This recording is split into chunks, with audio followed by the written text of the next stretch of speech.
L'alba artística a Catalunya apareix en el moment en què l'ésser humà evolucionat trepitja aquestes terres, quan encara no tenien nom, i deixa les seves empremtes en tot allò que fa quotidianament. És el cas dels estris fets a partir de la pedra o de l'os tallats, que fabriquen les societats caçadores, nòmades i depredadores del Paleolític. És la primera indústria creada pels humans. Durant el període neolític a Catalunya, 4.000 anys abans de Crist, la societat esdevé sedentària, pagesa i ramadera. Les primeres poblacions formaren la cultura dels sepulcres de fossa. Les pintures rupestres fetes durant la prehistòria al llevant peninsular es caracteritzen per la importància que pren la figura humana, protagonista d'escenes rituals, com ara la dansa, o escenes de caça, de guerra o de collites. Activitats que sempre es realitzen en grup. Els artistes prehistòrics s'interessen més en captar el moviment i l'efecte de síntesi, que no pas en el detall o el joc de colors. Les mostres pictòriques són dinàmiques, expressionistes i d'un sol color.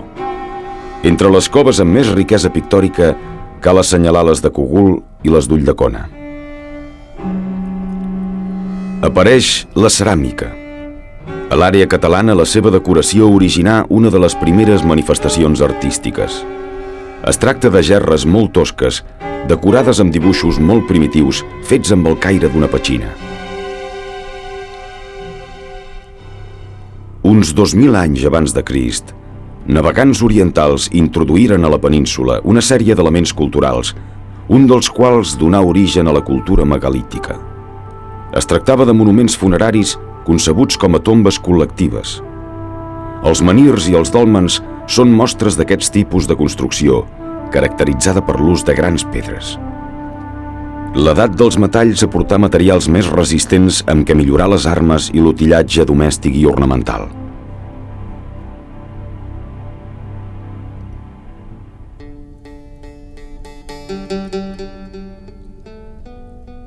Cap al segle VII abans de Crist, els navegants grecs s'atancen al litoral empordanès amb finalitats colonitzadores i comercials i ocupen la badia de Roses, on hi creen el nucli urbà d'Empúries.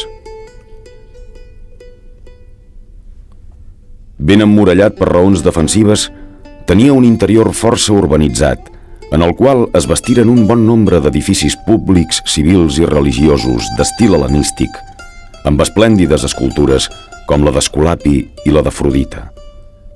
Les estàtues van néixer per honrar els déus, els quals es concebeixen a imatge i semblança de l'home, amb les seves passions i pensaments.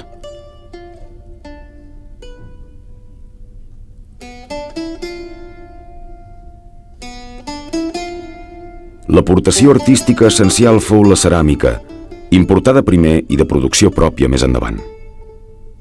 A través d'Empúries, la influència grega sobre el territori català fou molt important. El país restà inundat de productes grecs, cosa que demostra l'activitat comercial d'Empúries amb Grècia. Els habitants autòctons del Llevant són coneguts com els ibers, tribus que no van formar mai una unitat política però sí cultural i que manifestaren un art propi que abastava tots els camps de la seva activitat.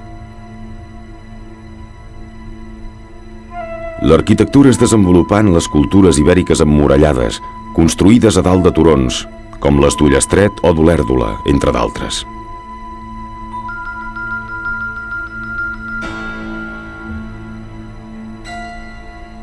L'escultura reflecteix les seves creences i empren com a materials la pedra, el bronze i la terrissa. La ceràmica també tingué una gran difusió i es fabricaren multitud d'objectes. Revela la influència grega, però té una gran originalitat i riquesa expressiva. L'orfebreria fou una de les activitats més representatives de l'art ibèric. La joieria també era força apreciada i treballada.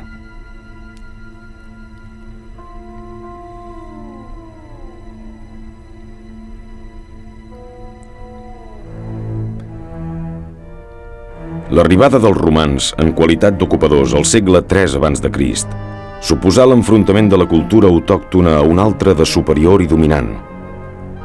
Des de nuclis tan importants com Empúries, Tarragona, Barcelona o Girona, es va anar estenent la romanització. Les urbs estaven ben planificades, amb nombrosos edificis públics tant civils com religiosos. A més de comptar amb amfiteatres, circs i palaus, les urbs disposaven de sòlides muralles.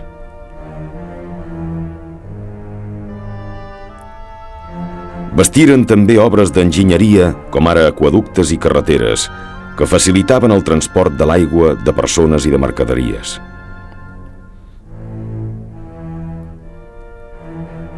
Els banys públics, anomenats termes, eren llocs destinats a la neteja corporal, però també per reunir-se amb els amics i fer gimnàstica, jugar i llegir. Els arcs de terme als camins alternaven amb els monuments funeraris. L'escultura en marbre, pedra i bronze posa en relleu la preferència per copiar l'estil grec i el desig de fer perviure la persona a través del retrat, aspecte típicament romà. La pintura es posa de manifest en els mosaics o les pintures sobre pedra, en els sòls i les parets de les cases. La decoració a base de mosaics fou una moda molt estesa.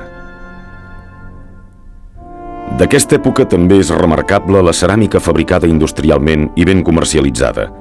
El llatí, present també a través de les inscripcions sobre pedra o marbre, esdevé la llengua d'aquesta part de l'imperi.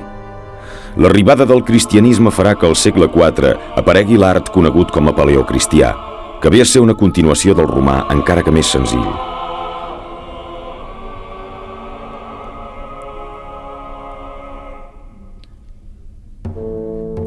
En aquesta època s'inicia un període d'invasions de pobles estrangers i d'inestabilitat social. Un d'aquests pobles que s'estableixen a Hispània són els visigots, que acaben convertint-se al cristianisme. El seu art aporta construccions petites i escasses, on s'utilitza l'arc de ferradura. Les esglésies de Terrassa en són una manifestació. L'escultura renuncia a la representació de la figura humana i es limita a l'ús de motius florals o geomètrics molt simplificats. L'escassetat d'estàtues contrasta amb l'abundor d'elements decoratius. Una altra cultura que s'assentà a la península, la islàmica, gairebé no deixà mostres del seu art a Catalunya i només a redós de l'Ebre. D'altra banda, els repobladors cristians s'encarregaren de destruir diversos edificis àrabs i només ens han arribat els més sumptuosos, com ara uns quants alcàssers o castells, com el de Lleida, el de Balaguer o el de Tortosa, ara força restaurats.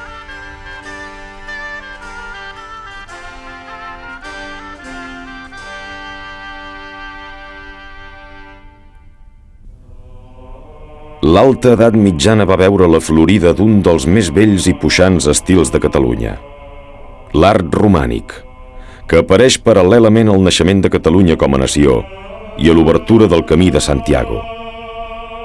Per bé que més aviat pobre en materials i escàs de decoració, el preromànic dels segles IX i X sap treure bon profit d'una decoració consistent en arcuacions i alhora que comença a assajar les pintures murals.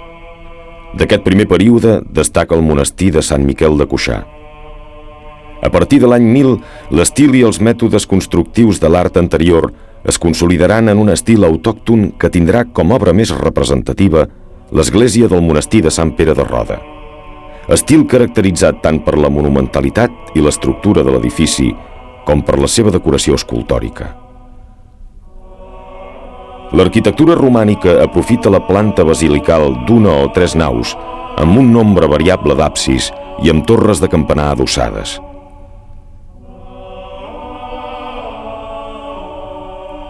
S'hi emprava l'arc de mig punt i la volta de canó.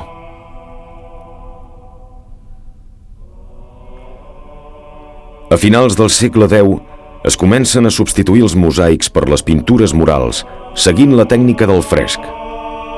Encara que d'època posterior, de les esglésies de Taüll provenen les més fulgurants. La pintura romànica generalment decorava els absis i el tema dominant era Crist. Altres vegades es tractava de la Mare de Déu, també acompanyada de personatges bíblics o altres motius ornamentals. Durant el segle XI prengué una gran volada la tècnica pictòrica de la miniatura per a la il·lustració de llibres. Des del primer quart del segle XI i durant tot el XII s'estén l'art llombard del nord d'Itàlia, caracteritzat per la seva austeritat ornamental, reduïda a les arcuacions cegues en l'exterior i també per la substitució del pilar per la columna.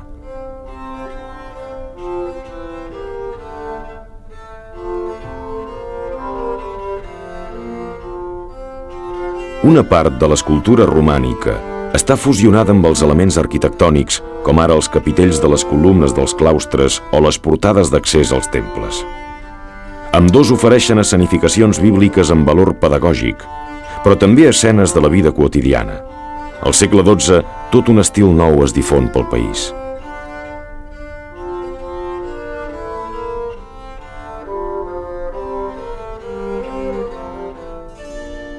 La imatgeria fou d'una excel·lent qualitat artística i de gran força expressiva.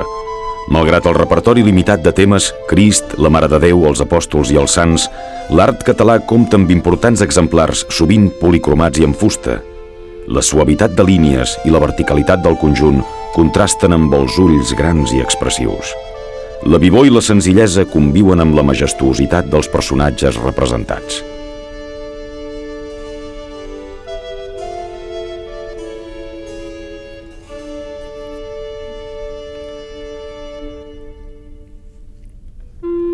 Durant el segle XIII i sota l'impuls renovador de l'Orde del Cister, a Tarragona i Lleida s'aixecaren uns monestirs que evolucionaren cap al gòtic. Es tracta de l'art de transició del romànic al gòtic, o també dit cistercenc, on sobresurten els monestirs de Poblet i de Santes Creus. També les catedrals de Lleida i de Tarragona en formen part. I com a obra civil, la Paeria de Lleida. Durant tot el segle XIV i com a conseqüència de l'establiment dels ordes franciscans i dominics, es van aixecant les basíliques i catedrals gòtiques catalanes més importants, amb 3 naus d'alçària i separades per pilars en forma de prisma. Aquest és el cas de la catedral de Manresa i la de Barcelona, i com aquesta, de l'església de Santa Maria del Mar a la ciutat comtal, on s'hi veu una recerca de l'homogeneïtat de l'espai que la fa ser curta, ampla i d'alçada molt igualada. L'aspecte exterior dels edificis gòtics sol ser força sobri. Contraforts a les capelles laterals i arcs exteriors que contrarresten la força dels interiors i la poca decoració. L'expansió comercial catalana per la Mediterrània a la baixa edat mitjana suposà profundes transformacions en la trajectòria de l'art. La burgesia urbana comença a tenir-hi un paper actiu. La puixança dels municipis, dels gremis i d'altres corporacions trobà la seva expressió en edificis públics i privats de tota mena. A Barcelona s'aixeca el Palau de la Generalitat, residència definitiva des de principis del segle XV de la Diputació o Comissió Permanent de les Corts Catalanes.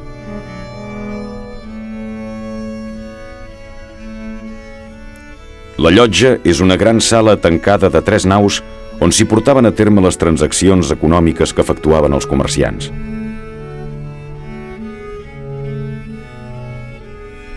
El Palau Reial inicialment era la residència dels comtes de Barcelona i destaca l'anomenat Saló del Tinell, sala rectangular coberta amb embigat de fusta. La capella de Santa Àgata era la capella pròpia del Palau Reial, amb una sola nau amb coberta de fusta policromada. L'edifici de la Casa de la Ciutat deu la seva existència a la necessitat d'allotjar els diferents organismes que regien la ciutat de Barcelona, concretament el Consell de 100 Jurats.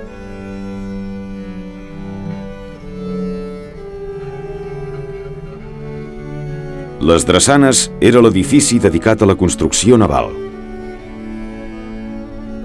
Hi apareix una brillant escola d'escultura catalana que construeix monuments funeraris, figures, relleus i retaules, creació d'artistes com Bartomeu, Eloi o Sagrera.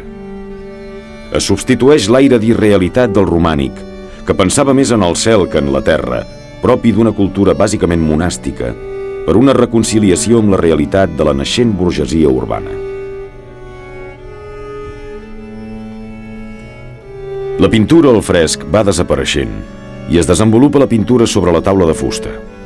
Els pintors i escultors catalans reberen clares influències dels corrents europeus, especialment dels Països Baixos i d'Itàlia. Els fons monocromàtics són substituïts per paisatges i els temes religiosos es combinen amb altres de més laics. Hi destaquen les obres de Ferrer Bassa, els germans Serra, Huguet, Martorell i Borrassà.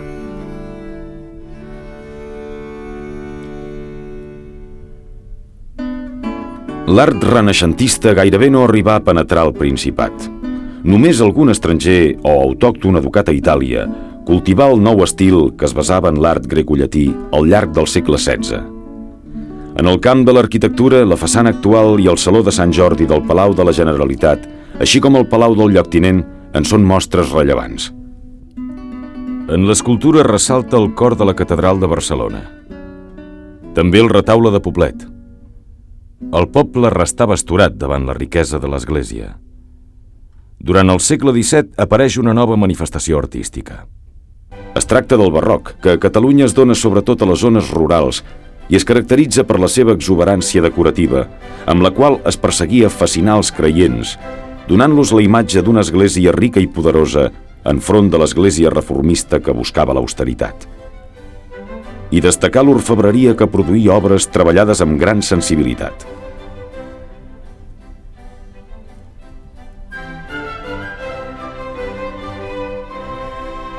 Al segle XVIII es difon l'estil neoclàssic, sota el qual es vesteixen edificis com la Nova Llotja de Barcelona, l'Església de la Mercè, la Duana, el Col·legi de Cirurgia o la Seu Nova de Lleida.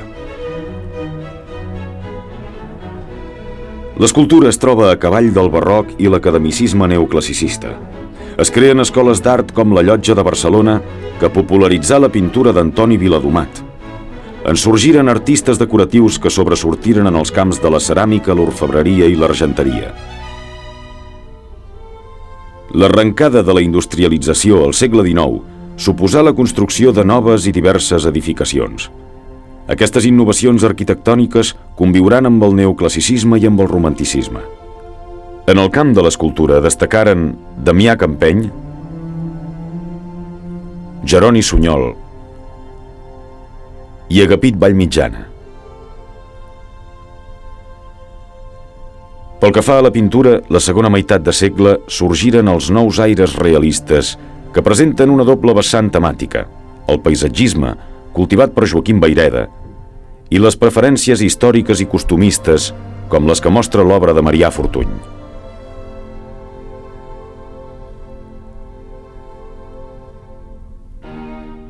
El pas cap al segle XX, coincidint amb el període d'afirmació catalanista, correspon a l'època del modernisme.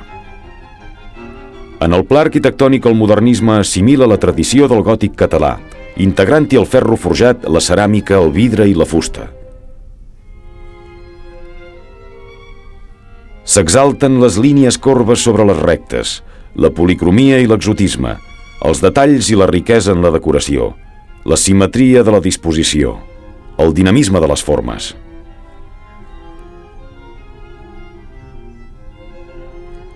El modernisme expressa les aspiracions estètiques de la burgesia, que edifiquen diverses poblacions, grans mansions senyorials.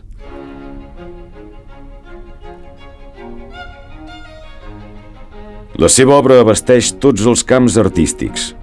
La sensibilitat, la riquesa del color, les filigranes, l'atreviment estilístic, tot es donava en qualsevol petita mostra d'aquell moment. Entre els diversos creadors, Antoni Gaudí fou l'autor del Temple de la Sagrada Família, la Casa Batlló, la Pedrera i el Parc Güell.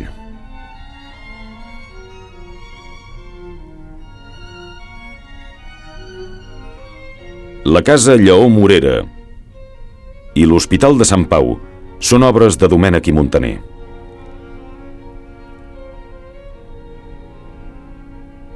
autor igualment del Palau de la Música. De Puig i Cadafalch són la Casa Ametller, el Palau Macaia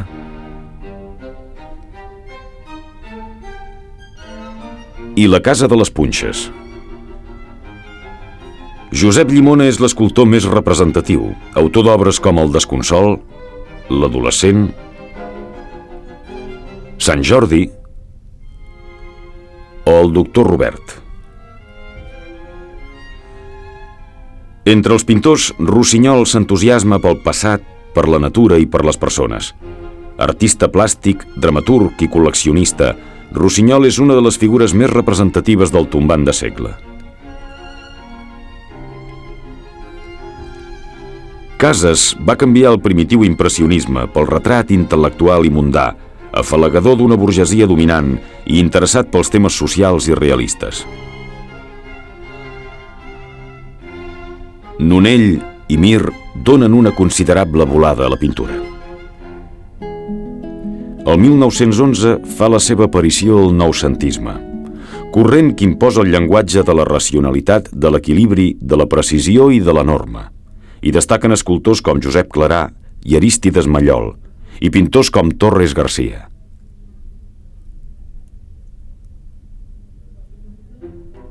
A principis de segle, una sèrie de pintors a cavall entre Catalunya i París aportaran obres cabdals per a la pintura moderna.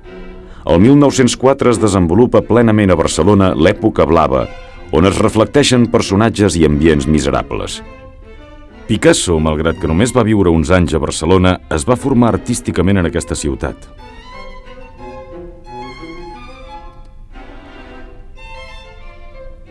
El surrealisme estarà representat per Joan Miró, artista que treballa molt el color, els signes i el ritme de cadascuna de les seves obres. Les seves escultures representen formes ingènues i aparentment infantils, de gran imaginació i poder màgic. L'obra de Salvador Dalí expressa les formes excessives del somni o de la visió onírica.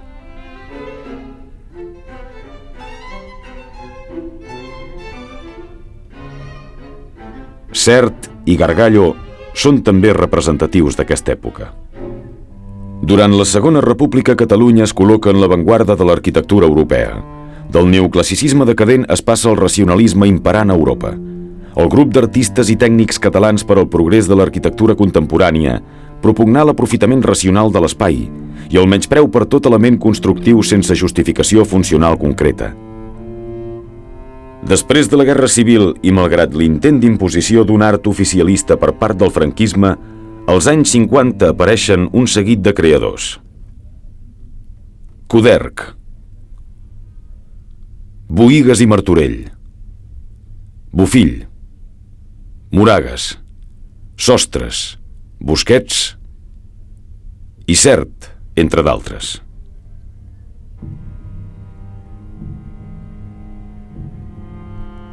Enfront de la repressió cultural i el convencionalisme franquista, una sèrie d'artistes plàstics d'avantguarda evolucionen cap a un cert informalisme, corrent de tipus abstracte. Es tracta de tàpies, terrats i ponts.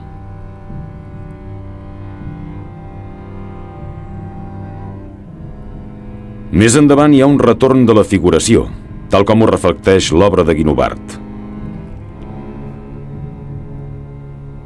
Un cas especial és el de Joan Brossa, poeta que ens transfereix la seva visió del món a través de poemes visuals.